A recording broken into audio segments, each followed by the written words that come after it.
فلما قضى موسى الأجل وسار بأهله آنس من جانب الطور نارا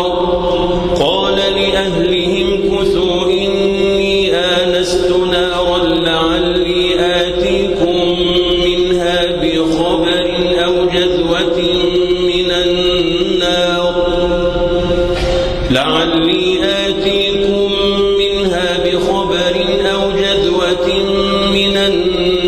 لعلكم تصطلون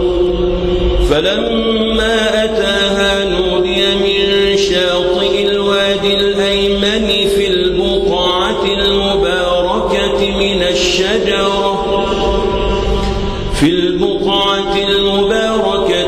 الشجرة أن يا موسى إني أنا الله رب العالمين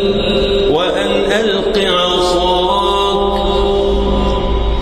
فلما رآها تهتز كأنها جان ولا مدبرا ولم يعقب يا موسى أقبل ولا تخف إنك من الآمنين أسلك يدك في جيبك تخرج بيضاء من غير سوء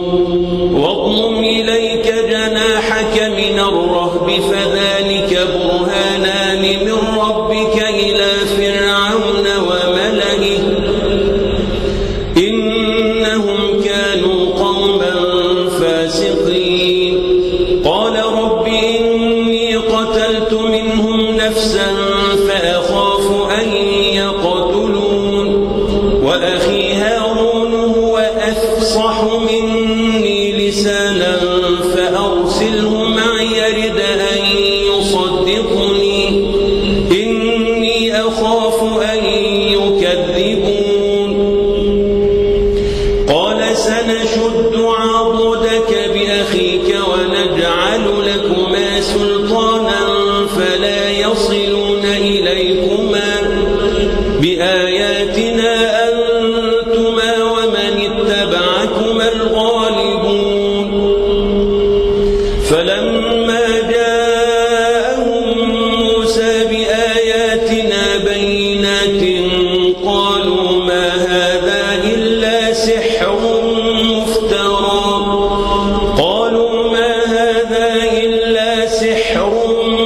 مفترى وما سمعنا بهذا في آبائنا الأولين وقال موسى ربي أعلم بمن جاء بالهدى من عنده ومن تكون له عاقبة الدار إنه لا يفلح الظالمون وقال فرعون يا أيها الملأ ما علمت لكم من إله غيري فأوقد لي يا هامان على الطين فاجعل لي صرحا لعلي أطلع إلى إله موسى وإني لأظنه من الكاذبين واستكبر هو وجنوده في الأرض بغير الحق وظنوا أنهم إلينا لا يرجعون فأخذناه وجنوده فنبذناهم في اليم فانظر كيف كان عاقبة الظالمين وجعلناهم أئمة يدعون إلى النار ويوم القيامة لا ينصرون وأتبعناهم في هذه الدنيا لعنة ويوم القيامة هم من المقبوحين ولقد آتينا موسى الكتاب من بعد ما أهلكنا القرون الأولى بصائر للناس وهدى ورحمة رحمة لعلهم يتذكرون وما كنت بجانب الغربي إذ قضينا إلى موسى الأمر وما كنت من الشاهدين ولكننا أنشأنا قرونا فتطاول عليهم العمر وما كنت ثاويا في أهل مدين تتلو عليهم آياتنا ولكننا كنا مرسلين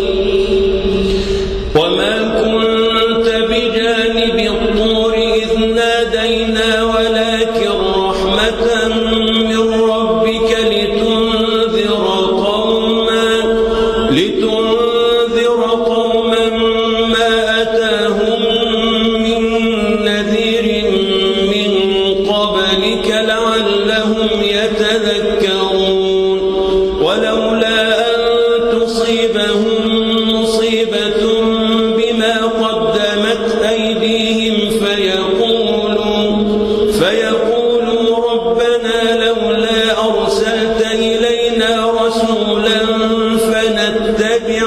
آياتك ونكون من المؤمنين فلما جاءهم الحق من عندنا قالوا لولا أوتي مثل ما أوتي موسى أولم يكفروا بما أوتي موسى من قبل قالوا سحران تظاهرا وقالوا إنا بكل كافرون قل فأتوا بكتاب من عند الله هو أهدى منه ما أتبعه إن كنتم صادقين فإن لم يستجيبوا لك